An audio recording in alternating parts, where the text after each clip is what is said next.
Hello everyone, আজকে নবম ও দশম শ্রেণীর গণিত বইয়ের প্রথম অধ্যায় বাস্তব সংখ্যা নিয়ে আলোচনা করব। তো বাস্তব সংখ্যার প্রথমেই রয়েছে বাস্তব সংখ্যা শ্রেণীবিন্যাস। তো এখানে কিছু টার্মস রয়েছে যেগুলো ইম্পর্ট্যান্ট। তো প্রথমে রয়েছে স্বাভাবিক সংখ্যা। তো স্বাভাবিক সংখ্যাকে ইংরেজিতে বলে ন্যাচারাল নাম্বার।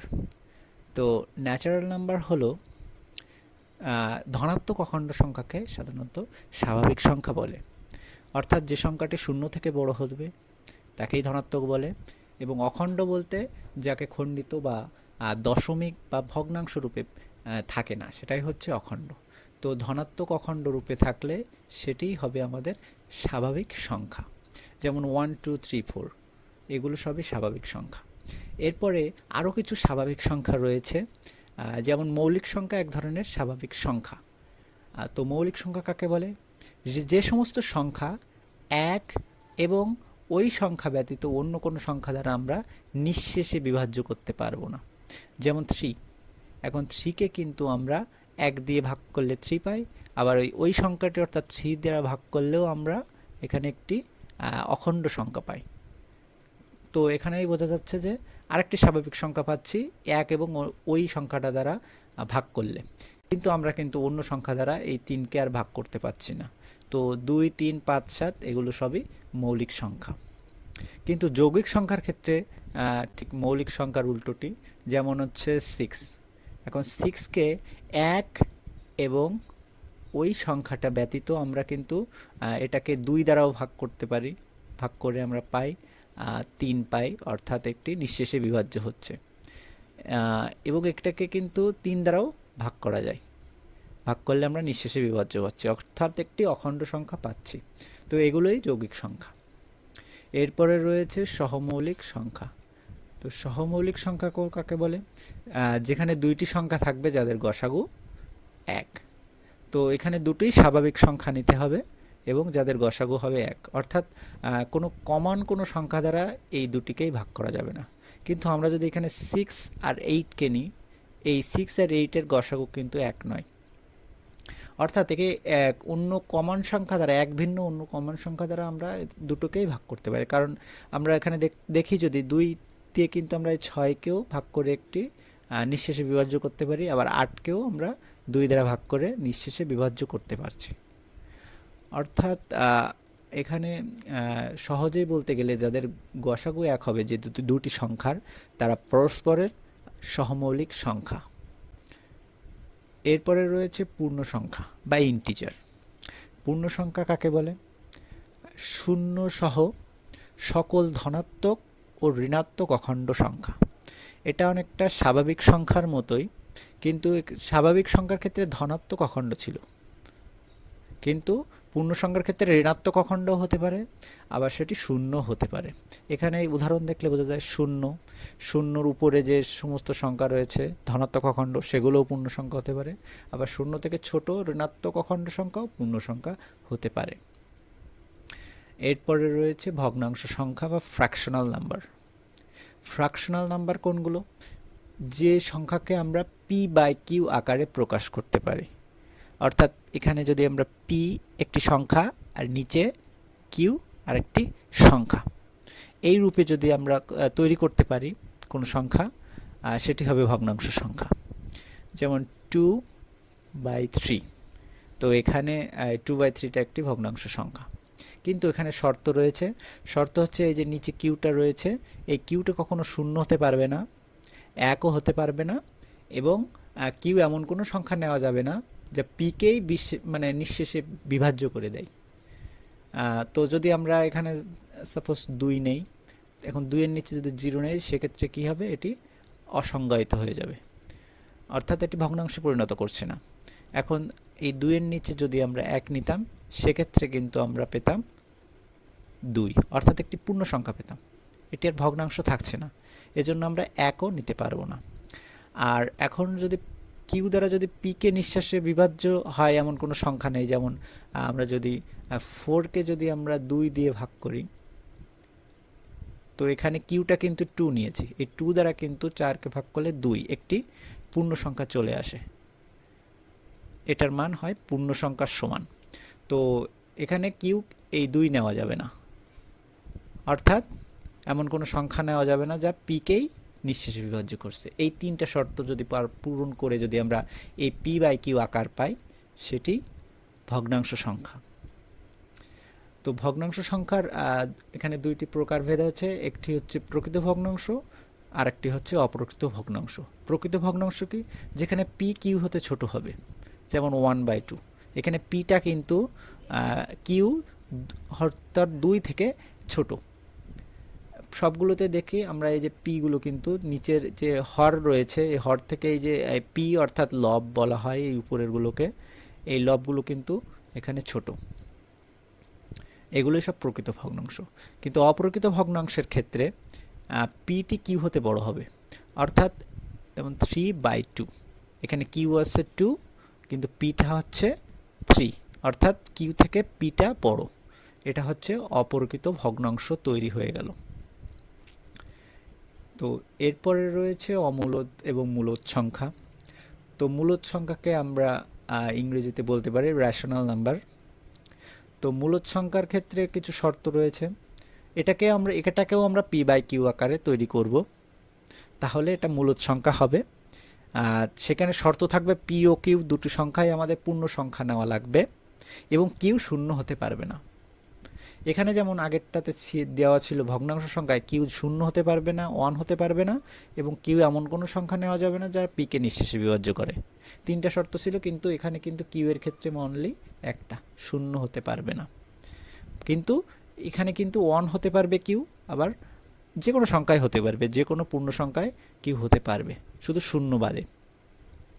অর্থাৎ এখানে যদি দেখি এখানে 3/1 আছে, এখানে কিন্তু 1টা কিন্তু নিয়েছে কিউ, এখানে কিন্তু একটি পূর্ণ সংখ্যা পাচ্ছি। তো পূর্ণ সংখ্যাগুলো তাহলে বোঝা যাচ্ছে যে মূলদ সংখ্যা হবে। এরপরে 11/2, এখানে কিন্তু একটা ভগ্নাংশ তৈরি হয়েছে। তো ভগ্নাংশগুলো মূলদ সংখ্যা, অর্থাৎ যে কোনো সকল পূর্ণ সংখ্যা ও ভগ্নাংশই হলো মূলদ সংখ্যা।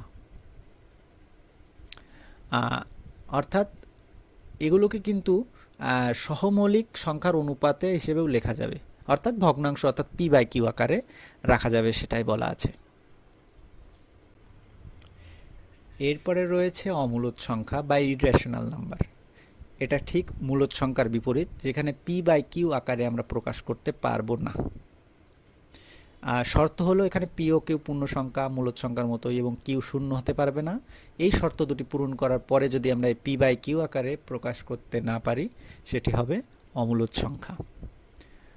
তো আগেরবার আমরা মূলদ সংখ্যার ক্ষেত্রে বলেছিলাম সকল পূর্ণ সংখ্যা ভগ্নাংশ সংখ্যায় মূলদ, এ বাদে যে অন্য সংখ্যাগুলো অমূলদ হবে।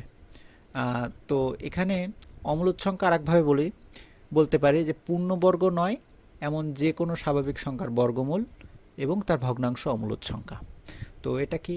পূর্ণবর্গ নয় এমন কোনো স্বাভাবিক সংখ্যা আমাদের আগে নিতে হবে, যেমন 3 কিন্তু কোনো পূর্ণবর্গ নয়, অর্থাৎ যাকে রুট করলে আমরা যদি পূর্ণ সংখ্যা পাই সেটি পূর্ণবর্গ হবে। এটাকে রুট করলে কিন্তু আমরা একটি পূর্ণ সংখ্যা পাচ্ছি না, তো এই 3টা কিন্তু তাহলে পূর্ণবর্গ নয়। কিন্তু আমরা যদি এখানে 4 নেই, তো 4কে রুট করলে কিন্তু আমরা 2 পাচ্ছি, অর্থাৎ একটি পূর্ণ সংখ্যা পাচ্ছি। তো 4টা এখানে তাহলে একটি পূর্ণবর্গ সংখ্যা। তো অমূলদ সংখ্যার ক্ষেত্রে পূর্ণবর্গ নয় এমন যে কোনো সংখ্যা, যেমন 3 এটি পূর্ণবর্গ নয়, এদের বর্গমূল, তো এদের বর্গমূল কিংবা তার ভগ্নাংশ যেমন √3, এই যে 3 পূর্ণবর্গ নয়, তার বর্গমূলের ভগ্নাংশ যেমন √3/2। যে এই যে দুইটা জিনিস যদি নেই, তাহলে এই দুইটা জিনিস হবে অমূলদ সংখ্যা। তো এখানে দেওয়া আছে যে √2 অমূলদ সংখ্যা, কারণ এখানে 2টা হচ্ছে পূর্ণবর্গ নয়, তাকে যদি রুট করার পরে যেটা পেলাম এটা হবে অমূলদ সংখ্যা। √3ও তেমনই, √5/2ও তেমনই অমূলদ সংখ্যা। অর্থাৎ আমরা পি বাই কিউ অর্থাৎ এই ভগ্নাংশ আকারে প্রকাশ করতে পারবো না।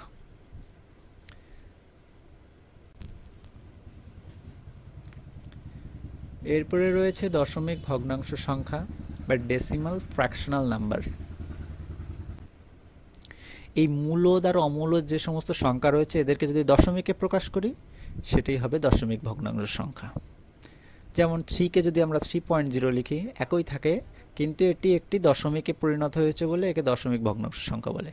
যেমন 5/2কে 2/5, আরও কিছু রয়েছে, এগুলো সবই দশমিক ভগ্নাংশ সংখ্যা। তো দশমিক ভগ্নাংশ সংখ্যা দুই প্রকার, একটি হচ্ছে সসীম দশমিক ভগ্নাংশ আর একটি হচ্ছে অসীম দশমিক ভগ্নাংশ। তো সসীমটা হলো যার সীমা রয়েছে বা যার শেষ রয়েছে, অর্থাৎ দশমিকের পরে যার শেষ রয়েছে। যেমন 0.52, এখানে কিন্তু 2 এর পরে আর কোনো সংখ্যা নাই, তেমন 3.4152, 2 পর্যন্ত এখানে শেষ। তো এগুলো সসীম দশমিক ভগ্নাংশ। কিন্তু আমরা যদি 4/3কে আমরা দশমিকে পরিণত করি 1.3 ডট ডট ডট, অর্থাৎ এগুলো কন্টিনিউ করবে, এগুলোর কোনো শেষ নাই, এজন্য ডট ডট দেওয়া, এগুলো অসীম। যেমন 2.123512367 dot dot dot dot dot দেওয়া থাকলে বুঝতে হবে এগুলো অসীম পর্যন্ত যাবে, যার কোনো শেষ নেই, অর্থাৎ সংখ্যা চলতেই থাকবে।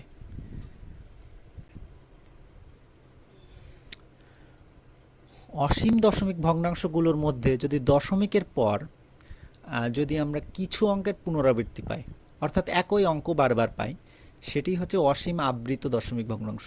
এই আবৃত হবে, আবৃত দশমিক ভগ্নাংশ হবে, কিন্তু পুনরাবৃত্তি না হলে সেটা অনাবৃত। তো আবৃতটা আমরা একটু দেখি। এখানে যদি 122/99টা দেখি, এটাকে যদি ভগ্নাংশ করি 1.2323 ডট ডট ডট, অর্থাৎ এখানে 2বার 2323 বলে ডট ডট দেওয়া আছে, অর্থাৎ এই 23টা বারবার রিপিট হবে, 232323 অসীম পর্যন্ত। তেমন এখানে আরেকটি দেওয়া আছে 5.1654, এখানে 6-এর উপরে আর 4-এর উপরে এখানে পৌনঃপুনিক যে চিহ্ন দেওয়া রয়েছে ডট, এই ডট দ্বারা বোঝায় হচ্ছে এই 654 বারবার রিপিট, অর্থাৎ 5.1654 এবং এর পরেও 654 করে রিপিট করে অসীম পর্যন্ত যাবে। এগুলো হলো অসীম আবৃত দশমিক ভগ্নাংশ।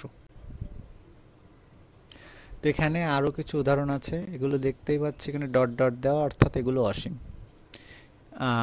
এখানে এই যে উপরে যে ডট দেওয়া, এগুলো হলো আবৃত বোঝায়, এগুলো আমরা পরে ডিটেলসে জানবো। এরপরে রয়েছে বাস্তব সংখ্যা। এখন বাস্তব সংখ্যা হলো এই যে সকল মূলদ সংখ্যা এবং অমূলদ সংখ্যা মিলেই বাস্তব সংখ্যা, অর্থাৎ এতক্ষণ যতগুলো জিনিস আমরা পড়লাম এগুলো সবই বাস্তব সংখ্যা। যেমন হচ্ছে 0 +-1 +-2, তারপরে এই যে ভগ্নাংশগুলো, তারপরে এই যে অমূলদ সংখ্যা যেগুলো, তারপরে দশমিক যতগুলো আছে এগুলো সবই বাস্তব সংখ্যা। তো বাস্তব সংখ্যার এরপরে আমরা পড়ব ধনাত্মক সংখ্যা। তো ধনাত্মককে 0 থেকে বড় হলেই সকল কিছুই ধনাত্মক সংখ্যা। এটা খণ্ড কি অখণ্ড এটা কোনো বিষয় না, ধনাত্মক খণ্ডিতও থাকতে পারে, অখণ্ড থাকতে পারে।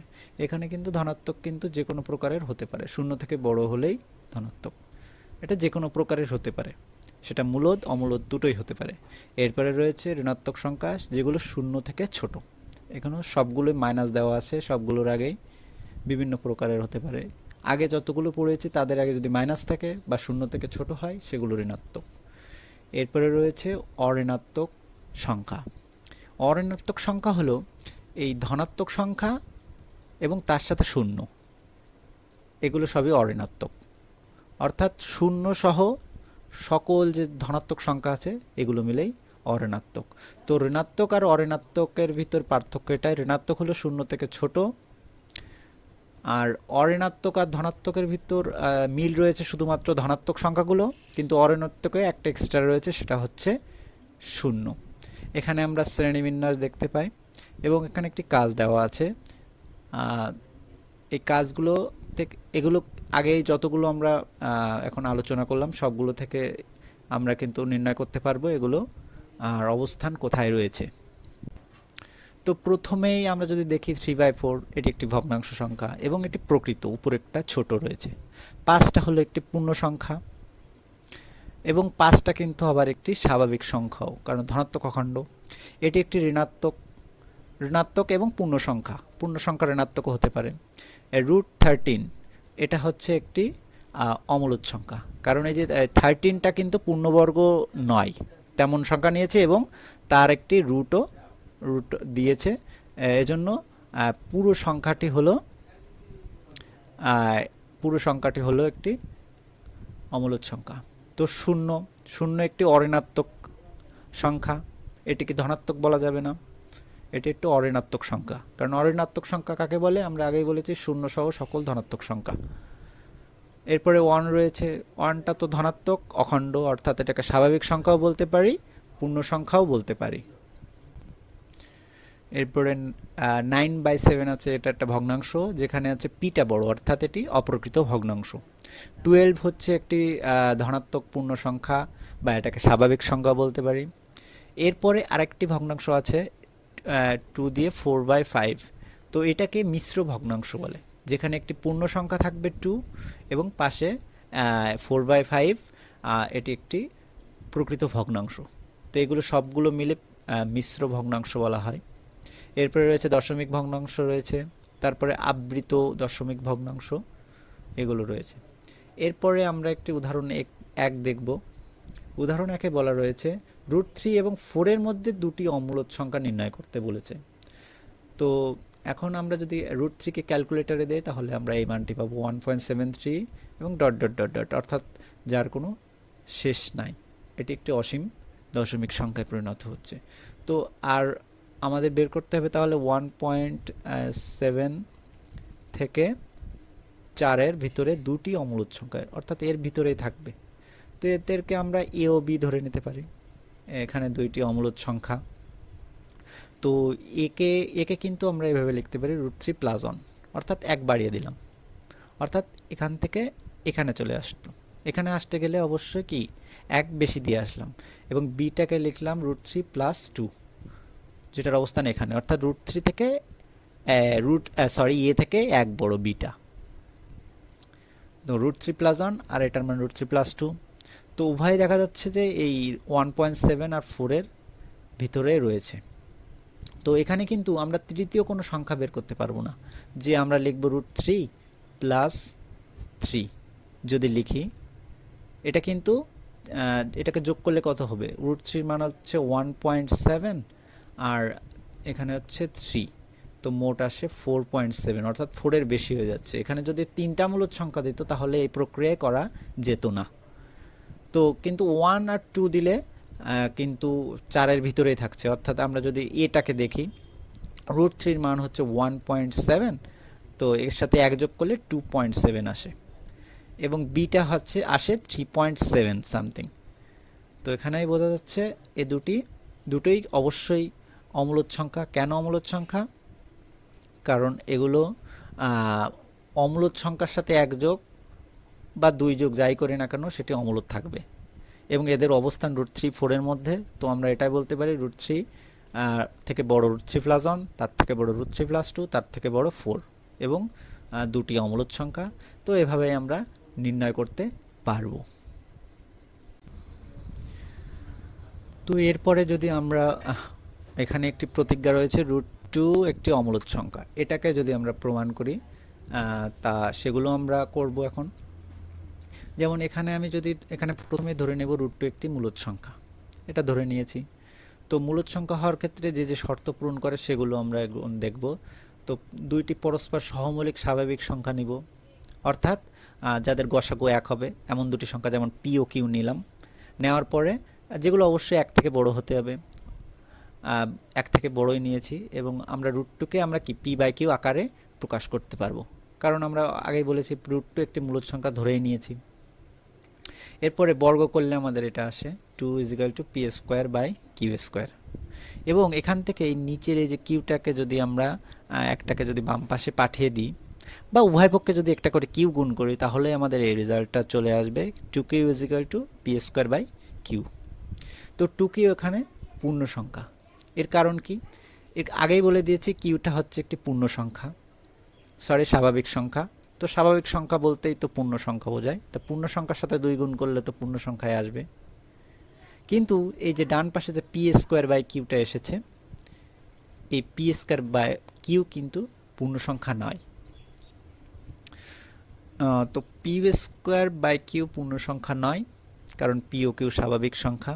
যেহেতু এই দুইটি স্বাভাবিক সংখ্যা এবং পরস্পর সহমৌলিক, তো আমরা এই দুইটাকে কিন্তু বিভাজ্য করতে পারবো না কোনোভাবে, কারণ পিক পিওকেও স্বাভাবিক সংখ্যা। যেমন আমরা যদি এখানে 33/2 নেই, তাহলে কিন্তু এটা কিন্তু পরস্পরের সহমৌলিক। 33 আর 2 এর গসাগু কিন্তু 1 হয়। তো এভাবে যদি থাকে, এদেরকে আমরা কিন্তু কাটাকাটি করতে পারবো না, এরা কিন্তু সবসময় ভগ্নাংশ রূপেই থাকবে, কোনো পূর্ণ সংখ্যা হবে না। এটা এখানে সেটাই বোঝানো হচ্ছে, এটা পূর্ণ সংখ্যা হবে না, বাট বাম পাশে আমরা একটি পূর্ণ সংখ্যা পেয়েছি।